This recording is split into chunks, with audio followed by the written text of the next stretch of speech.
আপনারা শুনছেন the dark horse's. আজকের গল্প মুখপুরি, লেখিকা সুদীপা হালদার। সঙ্গে থাকছি আমি অমিত এবং আমি সোমা। Season 2, episode 6।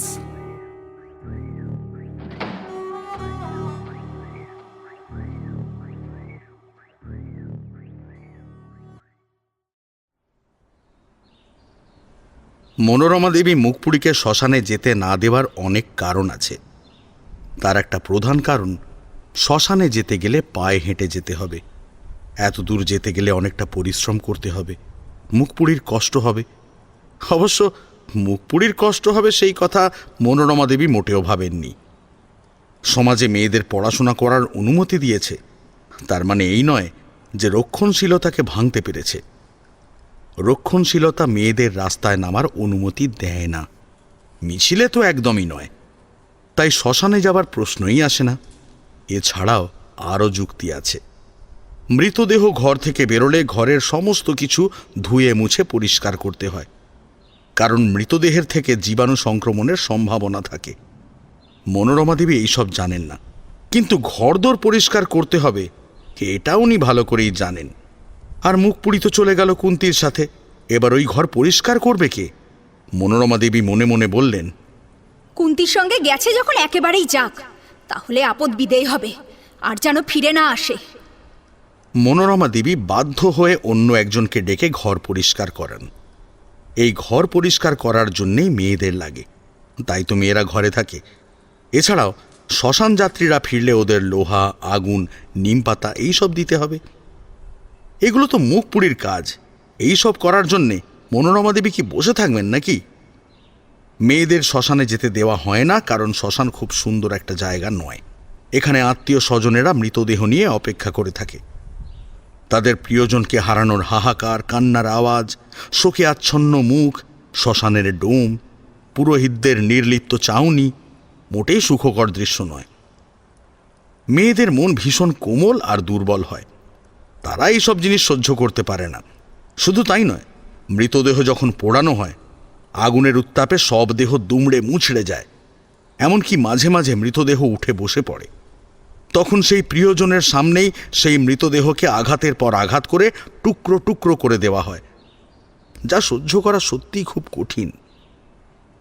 এই রকম কাণ্ড দেখলে পুরুষরা নিজেরাই ঠিক থাকতে পারে না, তাহলে মহিলারা ঠিক থাকবে কি করে? আর একটা প্রধান কারণ হলো, চুল দিয়েই নাকি আত্মা শরীরে প্রবেশ করে, বিশেষ করে কুমারী মেয়েদের। মনোরমা দেবী ভয় শঙ্কিত হয়ে আছেন, না জানি মুখপুরীর ওপর কোনো আত্মা ভর করবে না তো। বিবাহিতা মেয়েরা যদিও বা শ্মশানে যেতে পারে, কুমারী মেয়েরা তো একদমই নয়, কারণ দুষ্টু আত্মারা নাকি কুমারী মেয়েদেরই আক্রমণ করে বেশি। শেষে আরও একটা কারণ আছে, তা হলো বিদায়ের সময় হাসি মুখে বিদায় জানাতে হয়, আর নয়তো চুপ করে থাকতে হয়। কিন্তু সামনে মৃতদেহ সৎকার করতে দেখলে অনেক মেয়ে আবেগ সংবরণ করতে পারে না। তাদের কান্নার জন্য নাকি আত্মারা পৃথিবীর মায়া ছাড়তে পারে না, তারা বিচলিত হয়ে পড়ে। আত্মারা মুক্তি না পেয়ে পৃথিবীতে আবদ্ধ হয়ে থেকে যায় এবং ক্ষতি করার চেষ্টা করে। এইসব কারণেই মেয়েদের শ্মশানে যেতে মানা করা হয়। এত মানা করা সত্ত্বেও মুখপুরী কিন্তু শ্মশানে চলেই গেল। না জানি কি অমঙ্গলটাই না সাথে করে নিয়ে আসবে। মুখপুরী যে এত জেদি, সেটা কিন্তু আগে কোনোদিনও জানা যায়নি। শ্মশানে পৌঁছানোর পর পুরোহিত মশাই আর ডোম মিলে সব নিয়ম কানুন পালন করার পর মুখাগ্নি করার কথা বললে মুখপুরী এগিয়ে যায়। সবাই হাঁ করে ওঠে। এমনকি অন্যান্য যারা প্রিয়জনদের মৃতদেহ নিয়ে এসেছে, তারাও পর্যন্ত তীব্র আপত্তি জানায়। একটা মেয়ে এত বড় সাহস দেখায় কোন সাহসে? কিন্তু মুখপুরীর একটাই কথা, কুন্তি হলো ওর একমাত্র মা। পেটে ধরলেই কি মা হওয়া যায়? কুন্তি হলো মায়ের থেকেও বেশি। তাই একমাত্র মেয়ে হওয়ার জন্য মুখপুরী নিজেই করবে ওর মায়ের মুখাগ্নি। শুধু তাই নয়, একটা ছেলে যা যা করে তার মায়ের মৃত্যুতে মুখপুরীও সেটাই করবে। শঙ্কর চুপচাপ থাকে, কারণ যে মুখাগ্নি করে অশৌচ তাকে মানতেই হয়। শঙ্করের ইচ্ছা নয় যে কুন্তির মুখাগ্নি করার, তাই মুখপুরী জেদ করলেও চুপ করে থাকে। এখানেও মুখপুরীর জেদের কাছে হার মানতে হলো পুরোহিতদের। কুন্তির মুখাগ্নি করে মাকে শেষ বিদায় জানায় মুখপুরী। পুরোহিতের কথা মতো পুড়ে যাওয়া কিছু ছাই ভস্ম গঙ্গার জলে বিসর্জন দেয় মুখপুরী, যাতে গঙ্গার ধারা কুন্তিকে নরক থেকে স্বর্গের পথে নিয়ে যায়। মুখপুরীর এইরকম শক্ত মন দেখে অবাক হয়ে যায় শঙ্কর। ওরা কেউ ভাবতেই পারেনি মুখপুরী নিজেকে শক্ত রেখে এই কঠিন কাজটা করতে পারবে। সমস্ত কাজ শেষ হওয়ার পর সবাই বাড়িতে ফিরে এলো তখন মাঝরাত। নিমপাতা মুখে দিয়ে আগুন পারাপার করে স্নান করে তারপর বাড়িতে ঢুকলো মুখপুরী। মুখপুরী দরজায় হেলান দিয়ে চুপ করে বসে থাকে। বাড়িতে যেন নিস্তব্ধতা বিরাজ করছে। মনে হচ্ছে ঘরটা বড্ড বেশি ফাঁকা লাগছে। একটুও ইচ্ছে করছে না ওই ঘরে ঢুকতে। পাড়া প্রতিবেশী বাড়ি সব জায়গাতেই একটা কথাই আলোচনা হচ্ছে, আর তা হলো মুখপুরী কেন শ্মশানে গেল, মুখপুরী কোন সাহসে মুখাগ্নি করল।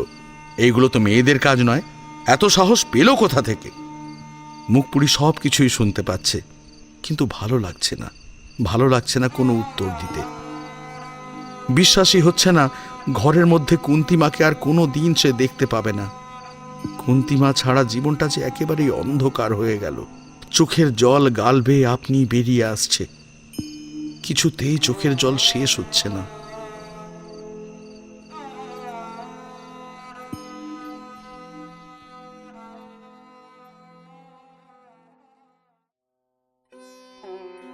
মা বাবা মারা যাওয়ার পর হবিষ্যান্ন বা ফল ফলাদি খেয়ে থাকতে হয়।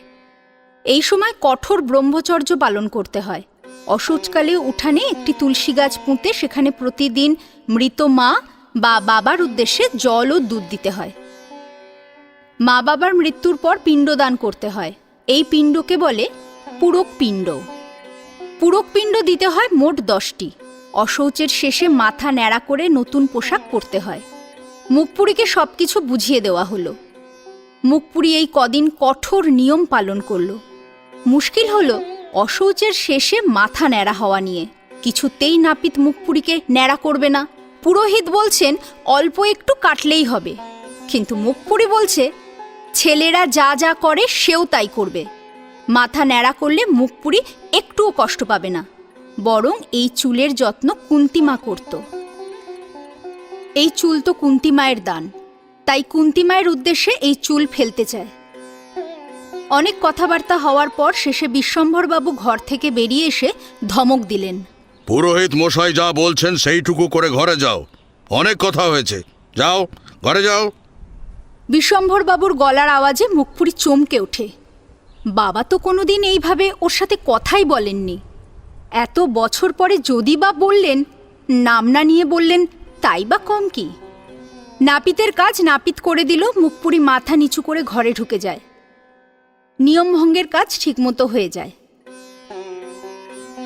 এতদিনের পুরনো কাজের লোক, সত্যি বলতে কি কাজের লোক কম, ঘরের লোক বেশি। কুন্তির শেষকৃত্যর কাজ খুব ভালো মতোই সম্পন্ন করলেন বিশ্বম্ভরবাবু। কোথাও কোনো ত্রুটি রাখলেন না। শ্মশান যাত্রীদের খাওয়ানো থেকে শুরু করে আত্মীয় স্বজন, পাড়া প্রতিবেশী সবাইকে ডেকে মৎস্যভোগ পালন করলেন। বিশু বাবাকে এই কাজে কিছু টাকা পয়সা দিয়ে সাহায্য করে দায়িত্ব পালন করে। কুন্তির শেষকৃত্য সম্পন্ন হওয়ার একদিন পরেই মুখপুরীর এক নতুন জীবন শুরু হলো। কি সেই জীবন? যতদিন না কুন্তির শেষকৃত্য সম্পন্ন হয় ততদিন মনোরমা দেবীর রান্নাঘরের লোকের অভাব ছিল না। রান্নাঘর সামাল দেওয়ার জন্যে কেউ না কেউ থাকতই, সে পাড়া প্রতিবেশী হোক বা আত্মীয় স্বজনই হোক। কাজ শেষ হয়ে গেছে, তাই বাড়ি ঘরদোর এখন ফাঁকা। মনোরমা দেবীর বয়স হয়েছে, আগের মতো আর কাজ করে উঠতে পারেন না। সুহাসিনীর কথা তো যত কম বলা যায় ততই ভালো। শঙ্করের আয় দেখে একটা গরিব ঘরের মেয়েকে বউ করে নিয়ে এসেছিলেন বিশ্বম্ভরবাবু। ভেবেছিলেন বড় ঘরের মেয়ে নিয়ে এসে তো বেশ ভালোই ভুগছেন, তাই আর একটা বড় ঘরের মেয়ে নিয়ে এসে আর ভুগতে চান না। কিন্তু কি হলো, মানুষ ভাবে এক আর হয় আর এক। মনোরমা দেবী নিজে যেমন গরিব ঘরের মেয়ে, তাই শঙ্করের জন্য গরিব ঘরের মেয়েকেই বেছে নিয়ে এলেন। কিন্তু এমন দজ্জাল বউ জন্মেও দেখেননি মনোরমা দেবী। শঙ্করকে যেমন জ্বালিয়ে মারছে, তেমনি পুরো সংসারটাকেই সেইভাবে জ্বালাচ্ছে। সারা দিন পটের বিবি হয়ে ঘুরে বেড়ায়, মনে হয় যেন কোন লাট সাহেবের মেয়ে। রান্নাঘরের দরজায় একদিনও পা রাখেনি। উল্টে তাকে তার আদেশ মতো ঘরে খাবার পৌঁছে দিয়ে আসতে হয়। মনোরমা দেবী কিছুতেই সুহাসিনীকে সায়স্তা করতে পারেন না। জয়ার সাথে সারাক্ষণ কিচিরমিচির লেগেই আছে। কুন্তী মারা যাবার পর মনোরমা দেবীর সাথে রান্নাঘরে এসে একটু যে সাহায্য করবে সে আশাটাও করা যাবে না। জয়া এখনো ছোট, তাই জয়াকে তো বলাই যাবে না। তাছাড়া জয়ার কত কাজ, ও এখন অনেক পড়াশোনা করে, তাই সব দিক বিবেচনা করে মনোরমা দেবী মুখপুরীকে ডেকে পাঠালেন। কুন্তী গেছে অনেক দিন হয়েছে, এবার থেকে রান্নাঘরের কাজ তুই সামলাবি। আমি আর কত করব? বয়স তো হয়েছে নাকি? কাল সকাল থেকে রান্নাঘরে তুই ঢুকবি। মুখপুরী মায়ের উপর কোনো কথা বলতে পারল না, অন্তত এটা তো বলতেই পারত। আমি একা কেন? ছর্দি ঢুকবে না কেন? মনোরমা দেবী বোধহয় মুখপুরীর মনের কথা শুনতে পেয়েছেন, তাই তো তিনি সঙ্গে সঙ্গে বলে উঠলেন, জয়ার অনেক কাজ আছে, ওর অত সময় কোথায় রান্নাঘরে ঢোকার? স্কুলে যাওয়ার আগে রান্নার কাজ শেষ করে তারপর তুই যেখানে খুশি যাস। আচ্ছা। পরের দিন মুখপুরীর কপাল পড়ল।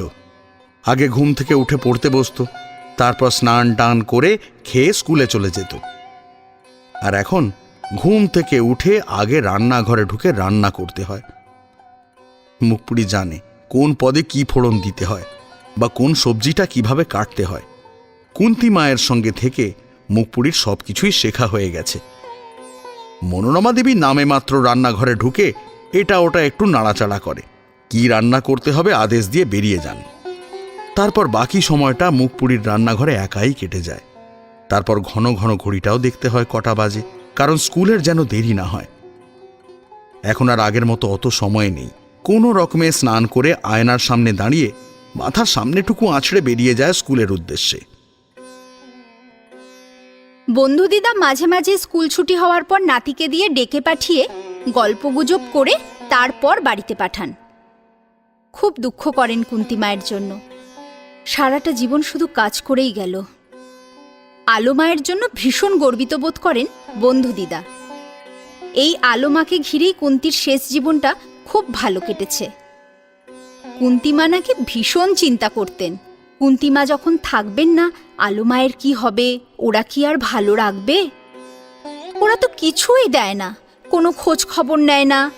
এই নিয়ে কত কথা বন্ধু দিদার কাছে বলে গেছেন।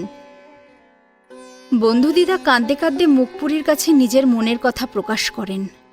মুখপুরী অবশ্য বলে না যে ও এখন বাড়িতে কি কি কাজ করে। পড়ার সময়টা মুখপুরীর ধীরে ধীরে কমে যাচ্ছে।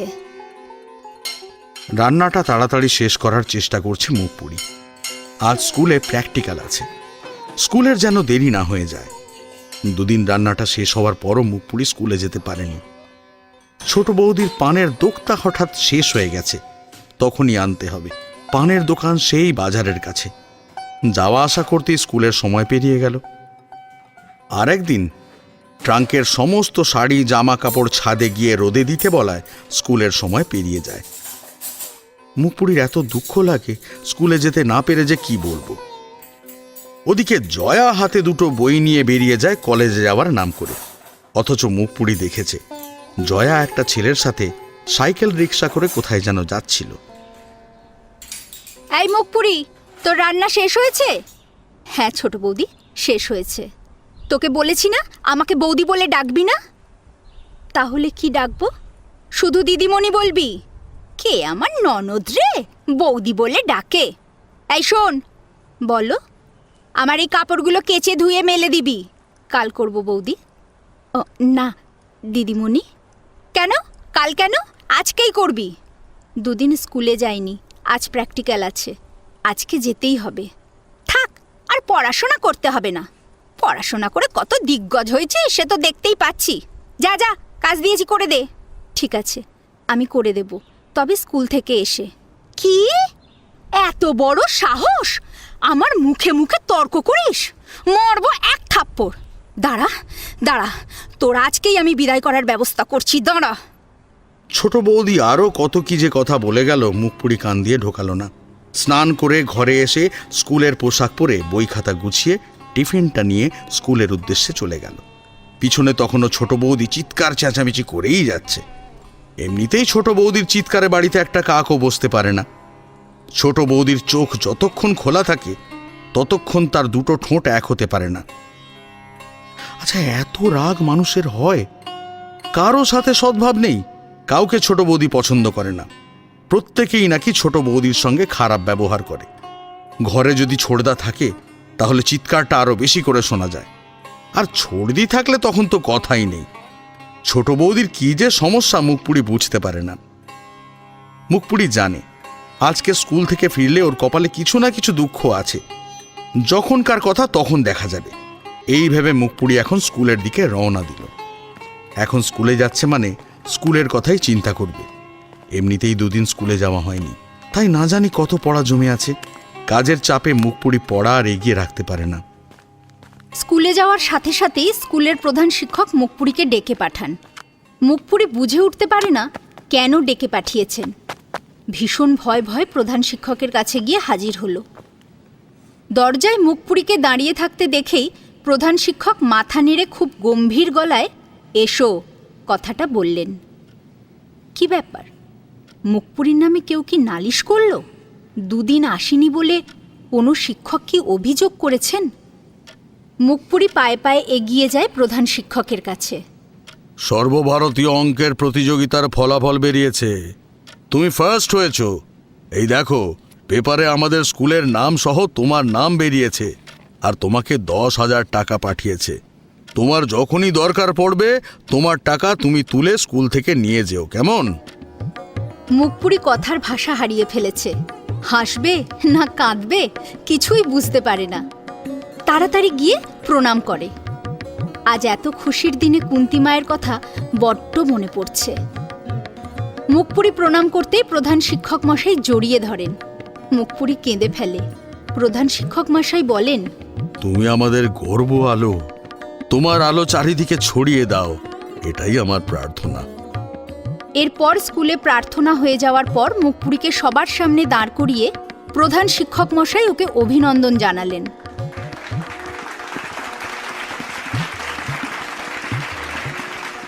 সারা স্কুলের প্রত্যেকটা ছাত্রছাত্রীদের হাততালির আওয়াজে কান পাতা দায় হয়ে উঠল। মুখপুরিকে সবাই মনে রাখল। প্রত্যেক শিক্ষক শিক্ষিকারা এসে মুখপুরিকে অভিনন্দন জানিয়ে গেলেন। ক্লাসে যাওয়ার সাথে সাথেই কমলা, ছবি, বকুল ঘিরে ধরল। এতদিন যে কানন মুখ খুঁড়িয়ে থাকত সে পর্যন্ত এসে মুখপুরিকে অভিনন্দন জানিয়ে গেল। মুখপুরির এত ভালো বোধ হয় কোনো দিন লাগেনি। বারবার চোখে জলে ভরে উঠছিল। কেন কুন্তী মা এখন পাশে নেই? মুখপুরির ভালো কিছু হলে সব থেকে বেশি খুশি হতো কুন্তী মা। মুখপুরি ঠিক করল স্কুল শেষ হয়ে যাওয়ার পর বন্ধু দিদাকে প্রণাম করে তারপর বাড়ি ফিরবে। আজ প্রতিটা ক্লাসে শিক্ষক শিক্ষিকারা এসে মুখপুরিকে আবার অভিনন্দন জানিয়ে গেলেন। মুখপুরি যেন আনন্দে ভেসে যাচ্ছে। এত শুভেচ্ছা, এত ভালোবাসা কোনোদিন তো সে পায়নি। পেপারে স্কুলের নাম উঠেছে, এর থেকে বড় খবর হয় নাকি? আজ তাই প্রতিটা ক্লাসে মুখপুরিকে নিয়ে আলোচনা চলল। আজ কোনো ক্লাস ঠিকমতো হলো না, গল্প গুজব করেই সময় কাটল। কিন্তু মুখপুরির গল্প করার সময় নেই। দুদিন আসেনি, তাই যে পড়াগুলো এগিয়ে গেছে সেগুলো করে রাখল। বলা তো যায় না আগামীকাল যদি স্কুলে আসতে না পারে। এই কথা মনে আসতেই পিঠের শিরদাঁড়া বেয়ে ঠান্ডা স্রোত বয়ে গেল। কি জানি বাড়িতে গিয়ে ছোট বৌদির কি মূর্তি দেখতে হবে, শাড়িগুলোও কাচেনি। তাছাড়া সত্যিই তো মুখপুরির একটুও সময় ছিল না, সেই জন্যই তো কাচেনি।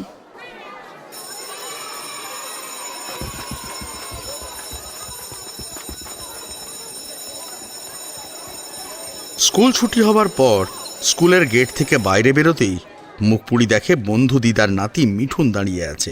মুখপুরি কিছু বলার আগেই মুখপুরির হাত ধরে টেনে বন্ধু দিদার বাড়ির দিকে নিয়ে যেতে লাগলো। মুখপুরি তো এমনিতেই যেত বন্ধু দিদার বাড়ি। বন্ধু দিদার বাড়ি পৌঁছতেই যেন হই হই রই রই কাণ্ড ঘটে গেল। মুখপুরিকে নিয়ে সে কি নাচানাচি! সারা পাড়ার লোক এসেছে মুখপুরিকে দেখতে। যেহেতু স্কুলটা ওদের পাড়াতে, তাই মুখপুরিকে নিয়ে আনন্দের সীমা নেই। মুখপুরির খুব লজ্জা লাগছিল এই সব দেখে। কোনো ভালো কিছু না পাওয়াটাই তো অভ্যেস হয়ে গিয়েছিল তার। এই বন্ধু দিদাই তো বাজে অভ্যেস ধরিয়ে দিয়েছেন। যে মুখপুরীরও ভালো কিছু পাওয়া উচিত। মুখপুরী বারে বারে কেঁদে ফেলে। এই দেখে মিঠুন ঘর থেকে একটা রুমাল এনে ধরিয়ে দেয় মুখপুরীর হাতে। মুখপুরীকে বন্ধু হিসেবে পেয়ে ওরাও যেন গর্ব অনুভব করছে। সারা পাড়ার লোক চাঁদা তুলে মুখপুরীকে একটা ঘড়ি উপহার দেয়। বন্ধু দিদার ছেলে কলকাতা থেকে সেই ঘড়ি কিনে নিয়ে এসেছিল। পাড়ার যিনি বয়োজ্যেষ্ঠ তিনি মুখপুরীকে ঘড়িটা পরিয়ে দেন। আর বন্ধু দিদার ছেলে ভারতীয় গণিতবিদ শ্রীনিবাস রামানুজনের জীবন কাহিনী উপহার দেয়। প্রিয় বিষয়ের উপর বই দিলে কে না খুশি হয়। এছাড়াও বন্ধু দিদা খুব সুন্দর একটা শাড়ি উপহার দেন। সেই শাড়ি দেওয়ার সময় কি কান্না! কয়েকটা দোয়াত কলম পেল। মুখপুরীর ব্যাগ যে ভরে উঠল। ঘড়ির সময় দেখে মুখপুরী আটকে ওঠে। এই রে, অনেক দেরি হয়ে গেছে, কপালে কি আছে কে জানে। বড়দের প্রণাম করে সবাইকে টাটা দিয়ে বেরিয়ে আসবে। এমন সময় মিঠুন হাঁপাতে হাঁপাতে এসে উপস্থিত হলো। এই গেল, এই সবাই তো তোকে কত কিছু দিল, এটা আমি দিলাম নে। এই কথা বলে মিঠুন একটা প্যাকেট ধরিয়ে দেয় আর কিছু টাকা হাতে দিয়ে ফিসফিস করে বলে, শোন, বলছি সাইকেল রিক্সায় করে বাড়ি যাবি, এমনিতেই অনেক দেরি হয়ে গেছে, হেঁটে যাবি না কিন্তু। মুখপুরী প্যাকেট খুলে দেখে একটা ঘাড় নাড়া বুড়োর মূর্তি। মুখপুরী দেখে হেসে ফেলে। মিঠুন তখন বলে ওঠে, শোন, এই হাসিটাই সবসময় মুখে ধরে রাখবি, হাসলে তোকে খুব সুন্দর লাগে। মুখপুরী মাথা নেড়ে এগিয়ে যেতে দেখে মিঠুন হাতের ইশারায় একজন সাইকেল রিক্সা চালককে ডাকছে। রিক্সা কাছে আসতেই মুখপুরী উঠে বসে। রিক্সা যতটা সম্ভব তাড়াতাড়ি ছোটে। রিক্সায় যেতে যেতে মুখপুরী ভাবে, এই যে এতটা সময় এত আনন্দে কাটলো, ঠিক এর বিপরীতটাই হয়তো ঘটবে বাড়িতে গিয়ে। যতটুকু সময় আজ আনন্দ পেল, সারা জীবনেও মুখপুরী এত আনন্দ পায়নি। মানুষ এত খুশি হয়েছে ওর সাফল্যে, এটা সত্যি ভাবা যায় না। এত আনন্দের মাঝেও বারবার কুন্তী মায়ের কথাই মনে পড়ছে। কুন্তী মা না থাকলে হয়তো ওর জীবনটাই অন্যরকম হয়ে যেত। মুখপুরী এখন বড় হয়েছে, ভাবতেও শিখেছে, তাইও খুব ভালো করেই অনুভব করতে পারে ওই বাড়িতে ওর কতটুকু জায়গা আছে। কুন্তী মা না থাকলে হয়তো কুকুরের মতোই ওই বাড়িতে থাকতে হতো। উচ্ছিষ্ট খাবার খেয়ে কাজের লোকের থেকেও কম সম্মান পেয়ে ওইখানে খেয়ে পড়ে বাঁচতে হতো। শুধু শ্বাসটুকুই হয়তো চলতো বেঁচে থাকার প্রমাণ হিসেবে, আর না জানি কি হাড় ভাঙা খাটুনি না করতে হতো। এই যে কুন্তী মায়ের কাজ শেষ হয়েছে, দুদিনও হয়নি, মুখপুরীকে রান্নাঘরে ঢোকানো হয়ে গেছে। কুন্তী মা থাকলে ওরা কখনোই ঢোকাতে পারতো না। কুন্তী মা ঢাল হয়ে সামনে দাঁড়িয়ে থাকতো, অথচ এই বাড়িতে ছর্দির যে প্রাপ্য ওরও তো তাই প্রাপ্য। আস্তে আস্তে বাড়ির সব কাজে ওকে ঢোকানো হচ্ছে, তা বেশ ভালো করেই বুঝতে পারছেন মুখপুরী।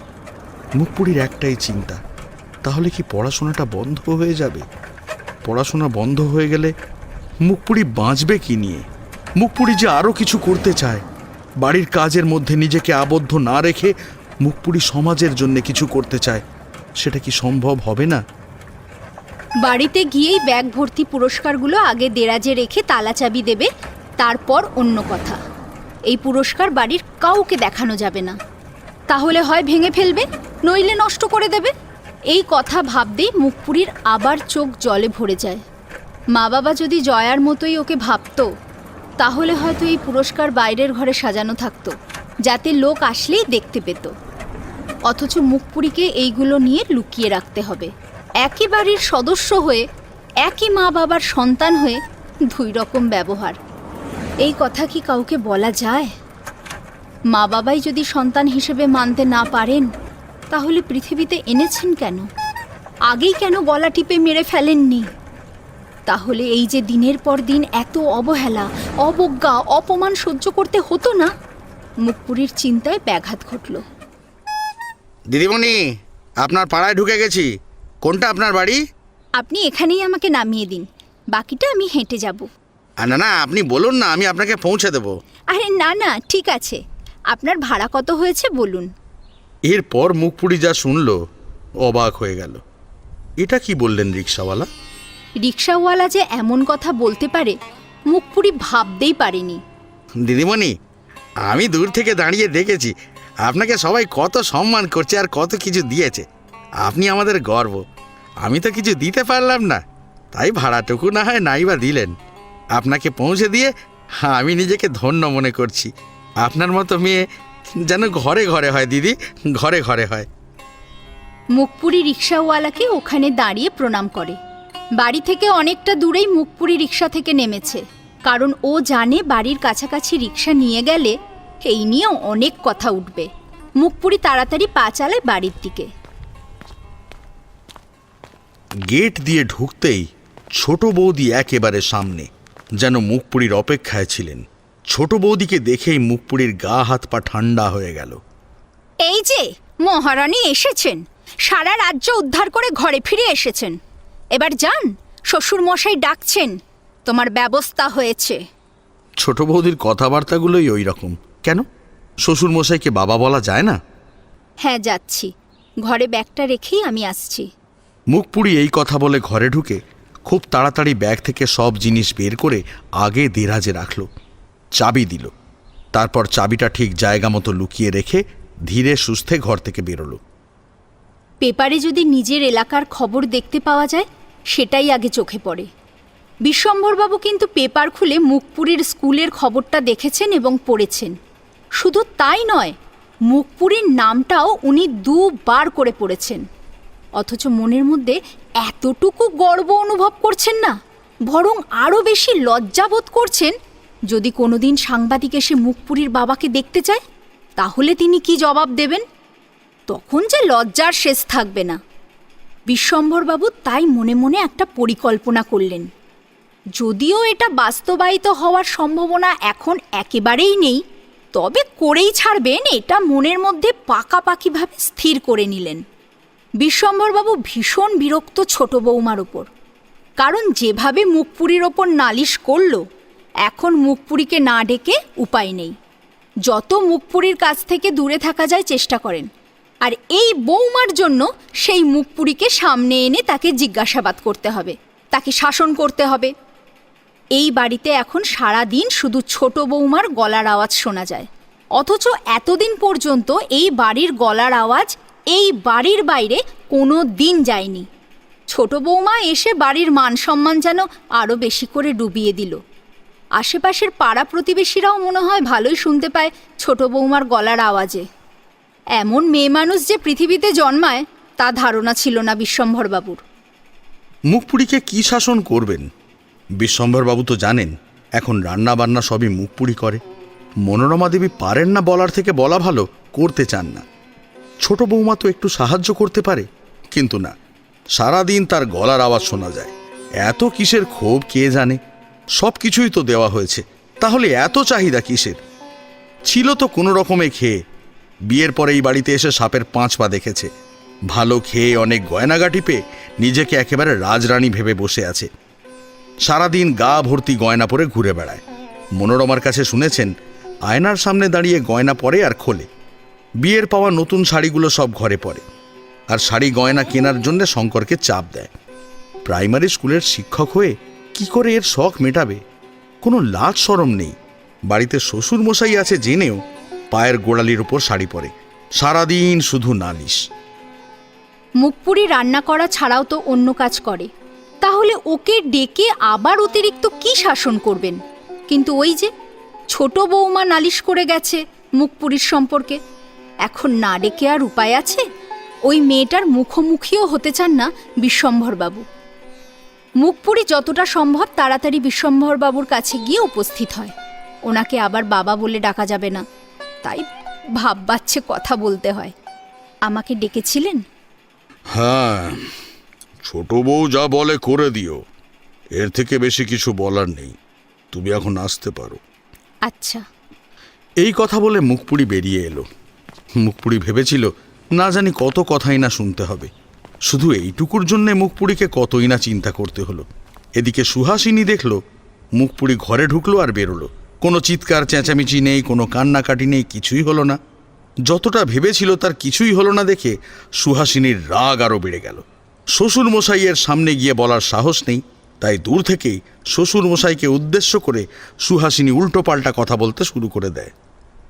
বাড়ির মেয়েদের শাসন করার ক্ষমতা নেই, ওদিকে আবার মাথার উপর বসে আছেন। স্কুলে যায় না কি করে কোনো খোঁজ খবর তো রাখেন না। স্কুল ছুটি হয়ে গেছে কখন, এত দেরি করে স্কুল থেকে ফিরেছে, না জানি কি কি করে এসেছে। সুহাসিনীর এই কথা শুনে বিশ্বম্ভরবাবু আরও রেগে যান। ওদিকে মুখপুরি অবাক হয়ে যায় ছোট বৌদির কথাবার্তা শুনে। এইসব কি নোংরা ইঙ্গিত করছে ওর নামে? মা কেন প্রতিবাদ করছে না? মা বাবা থাকতে মুখপুরি যদি ছোট বৌদিকে কিছু বলে সেটা কি ভালো দেখায়? কথা বলতে বলতে যে কি বলছেন ছোট বৌদির তা কোনো খেয়াল আছে? হঠাৎ করে বিশ্বম্ভরবাবু চিৎকারে মুখপুরি চমকে ওঠে। ওকে চুপ করতে বলো। শ্বশুর মশাইয়ের গলার আওয়াজে সুহাসিনীও চমকে ওঠে। হঠাৎ করে চুপ করে গিয়ে তখন বিড়বিড় করে বলতে থাকে, মেয়েকে বলার ক্ষমতা নেই, আবার ছেলের বউকে বলছে। বলেই একটা বিচ্ছিরি নোংরা ভাষা ব্যবহার করল। মনোরমা দেবী অনেকক্ষণ থেকেই শুনছিলেন সুহাসিনীর চিৎকার চেঁচামেচি। এ তো রোজকার ব্যাপার। বিশ্বম্ভর বাবুর চিৎকারে মনোরমা দেবী তাড়াতাড়ি ছুটে আসেন। সুহাসিনীর কাছে গিয়ে বলেন, এবার একটু ঠোঁট দুটোকে বিশ্রাম দাও ছোট বৌমা। এত কথা বললে তোমার ওই ঠোঁটের রং যে উঠে যায়। যাও যাও তো ঘরে যাও যাও। মনোরমা দেবীর খোঁচা খেয়ে সুহাসিনীর ঠোঁট বেঁকিয়ে একটা ভেঙচি কেটে ঘরে চলে যায় আয়নার সামনে। সত্যি ঠোঁটের রং উঠে গেল নাকি সেটা দেখতে। মুখপুরি স্কুলের পোশাক ছেড়ে গা হাত পা ধুয়ে ঘরের পোশাক পরে রান্নাঘরে দুটো ভাত খেতে গেল। স্কুল থেকে ফিরে আসলে বেশ খিদে পেয়ে যায়। ওর জন্যে থালায় ভাত তরকারি সাজিয়ে ঢাকা দিয়ে রেখে দিত কুন্তিমা। এখন নিজেরটা নিজেই করতে হয়। মুখপুরি রান্নাঘরে ঢুকে ওর রেখে যাওয়া ভাতের থালাটা দেখলো একেবারেই নেই। সেটা বাসন মাজার জায়গায় পড়ে আছে। তার মানে ওর ভাত হয় কেউ খেয়ে নিয়েছে অথবা ফেলে দিয়েছে। ও এখন কি খাবে তাহলে? সেটাও যে নিজেকে বানিয়ে নিতে হবে। মুখপুরি কি আর করে, দুটো মোয়া আর দুটো নাড়ু খেয়ে এক ঘটি জল খেয়ে পেটটাকে ঠান্ডা করল। রান্নাঘর থেকে বেরিয়ে দেখে ছোট বৌদি মুচকি মুচকি হাসছে। মুখপুরির বুঝতে অসুবিধা হলো না যে ছোট বৌদি ওর ভাত হয় কুকুরকে খাইয়ে দিয়েছে আর তা না হলে ফেলে দিয়েছে। কি কপাল করেই না জন্মেছে মুখপুরি। ও সবার জন্য রান্না করবে অথচ ওর জন্য কোনো খাবার থাকবে না। মানুষ এতটা প্রতিহিংসা পরায়ণ হতে পারে? কাপড় কাচেনি বলে এইভাবে মুখের ভাত কেড়ে নেবে? ঘরে এসে মুখপুরি কুন্তি মায়ের ছবির সামনে দাঁড়িয়ে কেঁদে ফেলে। দেখেছো তো কুন্তিমা, ওরা আমাকে কি সুখে রেখেছে। তুমি সবকিছু জেনেও আগে চলে গেলে। মুখপুরি চোখের জল মুছে তাড়াতাড়ি পড়তে বসে গেল। কারণ এরপরেই তো রাতের রান্না করতে রান্নাঘরে ছুটতে হবে। বইপত্র নিয়ে চৌকিতে পড়তে বসতে যাবে, ঠিক সেই সময় মুখপুরি দেখে কে যেন বাড়ি থেকে বেরোলো। কিন্তু কে বেরোলো এই সময়ে? এতটাই তাড়াতাড়ি ব্যাপারটা ঘটে গেল যে মুখপুরি বুঝে উঠতে পারল না কে বেরোলো, মা নাকি ছোট বৌদি। ঘরে তো ছড়দি এখন নেই। একজন মহিলা ঘর থেকে বেরোলো, এইটুকুই দেখল মুখপুরি। যে যায় যাক, মুখপুরি নিজের পড়া নিয়ে বসে পড়ল। পড়ায় ঠিক মতো মন দিতে পারছে না, কারণ আজকে যা ঘটল তা স্বপ্নেরও অতীত। প্রধান শিক্ষক মশাই যেভাবে গম্ভীর স্বরে ওকে ডেকেছিলেন তাতে তো মুখপুরির আত্মারাম খাঁচা ছাড়া হয়ে গিয়েছিল। সবাইকে সামনে রেখে প্রধান শিক্ষক মশাই শুধু অভিনন্দনই জানাননি, ফটোগ্রাফার ডাকিয়ে এনে সমস্ত শিক্ষক শিক্ষিকাদের একসাথে নিয়ে মুখপুরিকে প্রশংসাপত্র ধরিয়ে দিয়ে একটা ছবি তোলার ব্যবস্থাও করেছিলেন। মুখপুরি যে স্কুলের গর্ব, তাই তো এই মুহূর্তটাকে সাক্ষী রাখার জন্যে প্রধান শিক্ষক মশাই এই ব্যবস্থাটা করেছিলেন। মুখপুরির মনে আসতেই চৌকি থেকে উঠে দেরাজ খুলে প্রত্যেকটা জিনিস হাত বুলিয়ে দেখতে লাগলো। প্রথমেই দেখল সর্বভারতীয় গণিত প্রতিযোগিতায় প্রথম হওয়ার প্রশংসাপত্রটা। একটা চুমু দিয়ে সেটা খুব যত্ন করে সরিয়ে রেখে তারপর বন্ধু দিদার দেওয়া শাড়িখানা দেখল। কি সুন্দর একটা শাড়ি দিয়েছেন বন্ধু দিদা। বন্ধু দিদার মতো এত সুন্দর একটা মানুষ মুখপুরির জীবনে আসবে সেটা মুখপুরি ভাবতেও পারেনি। কি ভালো তাদের পরিবার, কত মিলমিশ, প্রত্যেকেই প্রত্যেকের সাথে যেন আত্মার সাথে যুক্ত। আচ্ছা, মিঠুন কেন এইরকম ঘাড় নাড়া বুড়ো দিল? মুখপুরি ভেবেই কুলকিনাড়া পায় না। তবে বুড়োটা বেশ মজার, একটু ছোঁয়ালেই কেমন ঘাড়টা নাড়তেই থাকে। অনেকগুলো কলম হলো, আর ছর্দির কাছে গিয়ে চাইতে হবে না। কলম আর দোয়াত যা পেয়েছে একটা বছর ভালো মতো চলে যাবে। রামানুজনের বইটা কপালে ঠেকিয়ে প্রণাম করে রেখে দেয়। রিক্সা কাকু পর্যন্ত জেনে গেল মুখপুরি কিছু একটা করেছে, অথচ বাড়ির লোকে কেউ কিছু জানেও না, শোনেও না। না জানলেই ভালো, না হলে আবার পড়াশোনাটা না বন্ধ হয়ে যায়। মুখপুরি সবকিছু গুছিয়ে দেরাজে তুলে রেখে আবার পড়তে বসল। মনটা আজ ভীষণ খুশি। দরজা খুলে রেখেই পড়তে বসেছে মুখপুরি। চোখটা বারবার কেন যেন দরজার দিকে চলে যাচ্ছে। বেশ কিছুক্ষণ পরে মুখপুরি দেখল গেট খুলে পা টিপে টিপে মনোরমা দেবী ঢুকছেন। নিজের বাড়িতে কেউ এইরকম পা টিপে ঢোকে? এত লুকোচুরি কিসের? কুন্তির ঘরের দরজা খোলা দেখে মনোরমা দেবীর ওই দিকে চোখ চলে যায়, আর সঙ্গে সঙ্গে মুখপুরির সাথে চোখাচুকি হয়ে যায়। মুখপুরিকে দেখে মনোরমা দেবী তাড়াতাড়ি পা চালিয়ে ভেতরে ঢুকে গেলেন। মুখপুরি বুঝতে পারল না মা এই রকম কেন করলেন। মা কি কোনো কিছু গোপন করছেন? তাই তো মনে হচ্ছে। যেহেতু মুখপুরি কারুর কোনো কিছুতে নাক গলায় না, তাই এ ব্যাপারেও চুপচাপ রইল। জয়া এখন বিয়ে করবে না বলে দিয়েছে বাড়িতে। জয়া নাকি পড়াশোনা করতে চায়, যদিও পড়াশোনার দেখা যায় না জয়ার মধ্যে, অথচ প্রতিদিন দুটো বই খাতা নিয়ে কলেজের উদ্দেশ্যে রওনা হয়। আসলে জয়া সুকান্তকে একটু সময় দিতে চাইছে। সুকান্ত হলো জয়ার ভালোবাসার মানুষ। কলেজে যাওয়ার নাম করে সুকান্তর সাথে সময় কাটানো হলো জয়ার উদ্দেশ্য। কয়েকদিন আগে মুখপুরি যখন স্কুল থেকে ফিরছিল, সেই সময় জয়া সাইকেল রিকশায় সুকান্তর সাথে ছিল। ভাগ্যিস মুখপুরি দেখতে পায়নি। সুকান্তের জন্যই ওই রাস্তা ধরে ফিরতে হয়েছিল। সুকান্ত নাকি সেই স্কুলে পড়ার সময় থেকে জয়াকে পছন্দ করে। জয়াকে জানতেই দেয়নি। জয়া কলেজে ভর্তি হতেই তাই আর দেরি করেনি। প্রথম দিনের আলাপেই সুকান্ত জয়াকে একটা গোলাপ ফুলসহ ব্রোচ উপহার দেয়, যা দেখে জয়া তখনই সুকান্তর প্রতি দুর্বল হয়ে পড়ে। যদিও সুকান্তের গোলাপ ব্রোচ দেওয়াটা সব পূর্ব পরিকল্পিত ছিল, কিন্তু মুশকিল হলো সুকান্তর কিছু না করা পর্যন্ত জয়া কিছুতেই রাজি নয়। একটু পাশাপাশি বসা, একটু কথা বলার মধ্যে সম্পর্কটা সীমাবদ্ধ আছে।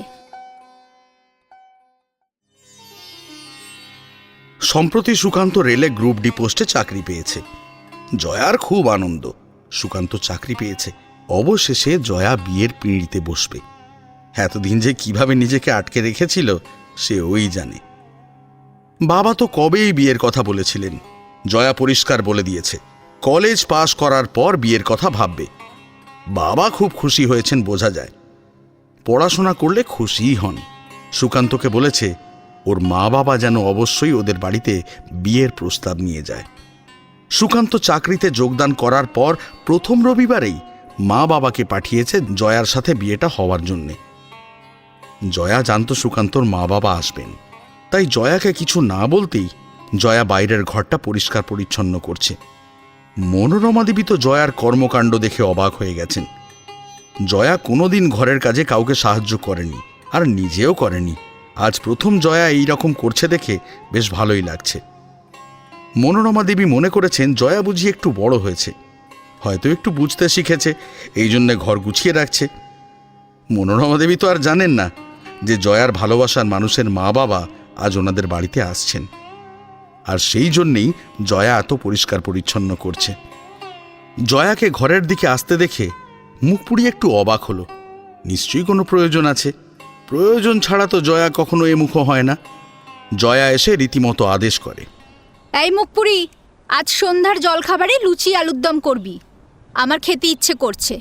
একটু বেশি করেই যেন করিস, সবাই যাতে খেতে পায়। মুখপুরি কিছুই বলল না। মুখপুরি কোনো সাড়া শব্দ করল না দেখে জয়া আবার বলল, কথাটা কি কানে গেল? আজ সন্ধ্যায় লুচি আলুর দম খাবো, যা জোগাড় কর। মুখপুরি মনে মনে ভাবে, আলুর দম খাওয়ার ইচ্ছে হয়েছে সেটা যদি সকালে বলতো, তাহলে সকালবেলা ভাতের সঙ্গে আলুগুলো সিদ্ধ দিয়ে দিতে পারত, তাহলে চটপট বানিয়ে দিতে পারত। এখন কতক্ষণে আলু সিদ্ধ হবে, তারপর আলুর দম হবে। উনুন ধরাতে দেরি আছে জেনেই মুখপুরি এতক্ষণ পড়াশোনা করছিল। কিন্তু জয়ার আদেশ শুনে মুখপুরি বই খাতা গুছিয়ে উনুনটা ধরাতে গেল। মুখপুরি তাড়াতাড়ি উনুন ধরিয়েছে দেখে মনোরমা দেবী এসে জিজ্ঞাসা করলেন, কি ব্যাপার, এত তাড়াতাড়ি উনুন ধরিয়েছিস কেন? মুখপুরি সঙ্গে সঙ্গেই জবাব দিল, ছর্দি বলল যে সন্ধ্যাবেলায় লুচি আলুর দম খাবে, তাই। লুচি আলুর দম সন্ধ্যাবেলায়? হঠাৎ কেন, কেউ আসবে নাকি? কেন তা তো আমি জানি না, তুমি বরং ছোটদিকেই জিজ্ঞাসা করো। জয়ার আজ কি হয়েছে?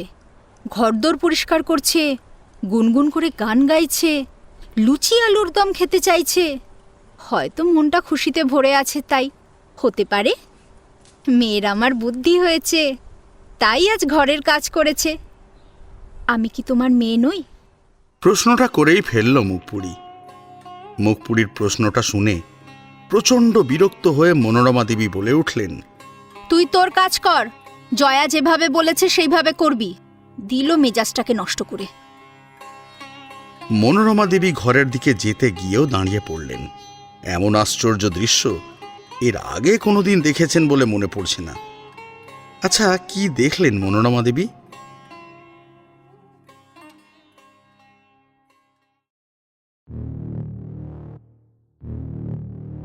গল্পটির পরবর্তী অংশ শোনার জন্য বেল আইকনটি প্রেস করুন আর আমাদের চ্যানেলটা সাবস্ক্রাইব করুন।